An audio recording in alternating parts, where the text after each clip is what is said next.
Wala gipadaplin sa kapulisan ang posibilidad nga adunay kauban si Ninita Pagatpatan, 70 anyos, nga suspect sa pagpatay sa kasambahay niini nga si Sheila Lagsaway, 29 anyos, nga taga Don Marcelino, Davao Occidental. Kinsa nakaplagan sa mga residente nga gibalot og trapal ang patayng lawas niini ug gibilin daplin sa kalsada sa Deca Homes, Kabantian, Davao City niadtong Domingo sa buntag, Hunyo 18. Nakuhaan og CCTV footage ang senior citizen nga suspect nga mao'y milabay sa patayng lawas sa biktima nga gibalot og trapal ug gikarga sa truly nga iyang giguyod-guyod. Yanong gibilin sa suspect ang patayng lawas sa biktima daplin sa kalsada taliwala sa duha ka nakaparadang sakyanan nga nagkadugo. Sumala ni Police Major Jonel Pederio, ang hepe sa Buhangin Police Station, na pasakahan na og kasong murder ang senior citizen nga suspect.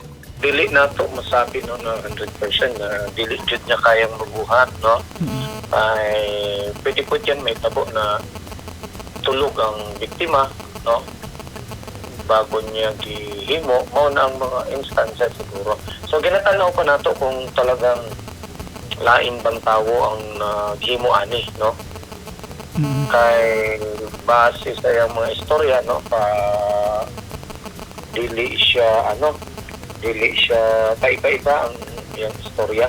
Sa investigasyon sa kapulisan, nasuta nga dunay mga bunog ug sama dinunggaban ang lawas sa biktima. Karong adlaw gilauman nga mogawas ang resulta sa autopsy sa patayng lawas sa biktima aron masayran ang hinungdan sa kamatayon niini. Kasamtangang ana sa kustudiya sa Buhangin Police Station ang suspect. Matod ni Pederio, ginamonitor nila ang kondisyon sa senior citizen nga suspect kay duna kini gihambin nga balatian sama sa hypertension ug duna sab kini maintenance nga tambal. Apil sa nagmonitor sa panglawas sa suspect ang nurse nga anak niini. Atol sa interogasyon kang Pagatpatan nitong Domingo, kalit kining naglisod og ginhawa, hinungdan nga dali kining gidala sa Southern Philippines Medical Center kun SPMC.